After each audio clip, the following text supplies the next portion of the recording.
καταλαβαίνεις.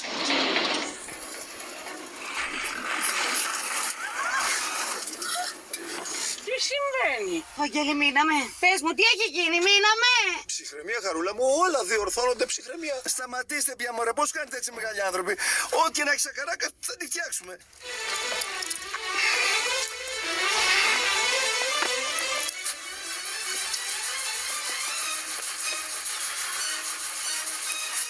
Ρε το φελέκι μου, τι το έχει πιάσει τώρα και δεν παίρνει μπροστά. Μήπως δεν έχουμε βενζίνη? Γεμάτο το ντεπόζιτο. Μήπως δεν έχει λάδια? Τα τσέκαρα πριν φύγουμε. Για κάνε άλλη μια προσπάθεια, Μιχάλη. Κούνησε ένα καλώδιο. Ψήφος, δόκτωρ. Είμαστε σταματημένοι πάνω από μισάωρο. Αν δεν κάνετε κάτι γρήγορα, θα αρχίσω να πανικοβάλλομαι. Τι άλλο να κάνουμε, μωρέ Λιδία, τι άλλο να κάνουμε. Ό,τι ξέραμε το ελέγξαμε. Πιάστε να σπρώξουμε. Εγώ δεν έχω σπρώξει ποτέ με αυτοκίνητο. Ενώ εμείς έχουμε φάει τα χρόνια μας στις οδικές. Τι λες, μωρέ, Αλεξάνδρα? Παρακαλώ. Άσε μας τώρα. Έλα, σου ζουνέλου. Θα πάω να το πω. Έλα, μπράβο, έλα. Πάμε. Βγάλε το χειρόφρονο κεφάλα και ίσιασε το τιμόνι. Μην κουτουλήσουμε σε κανένα έλατο. Συμπεθέρα, τι κάνεις? Σπρώχνω. Με τη βεντάλια. Ό,τι έχει ο καθένας. Έχεις και δύο χέρια από ό,τι βλέπω. Τα έχω για δουλειά. Δεν τα εξασκώ για φαναρτζής. Αν δεν φύγουμε από εδώ, Αλεξάνδρα μου, δεν θα τα εξασκήσεις ούτε ως γλύπτρια.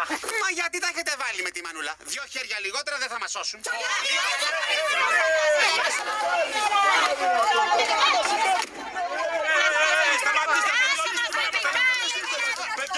Παιδιά, το σχολικό.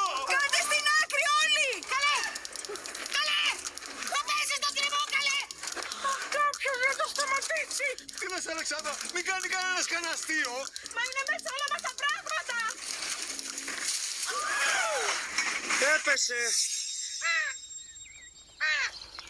Δεν το πιστεύω, δεν το πιστεύω. Μα πώς έγινε αυτό? Δεν το πιστεύω, δεν το πιστεύω. Να φύγει το βάν στον κρεμό αν είναι δυνατόν! Δεν το πιστεύω, δεν το πιστεύω. Για δεν κατεβαίνεις στον κρεμό μαζί με τους άντρες, Αλεξάνδρα μου, να το δεις με τα μάτια σου, να το πιστέψεις, δεν συχάσουμε. Έχεις το θράσος και μου απευθύνεις το λόγο, χαμπέισα. Δεν το ξέραμε ότι θα έπρεπε να σου ζητήσουμε την άδεια. Να το προσθέσετε στη μακρά λίστα των όσων ήδη αγνοείτε. Μαμά, σε παρακαλώ, δεν έχει νόημα να τσακωθούμε πάλι. Είδες τι έγινε με τον προηγούμενο καυγά.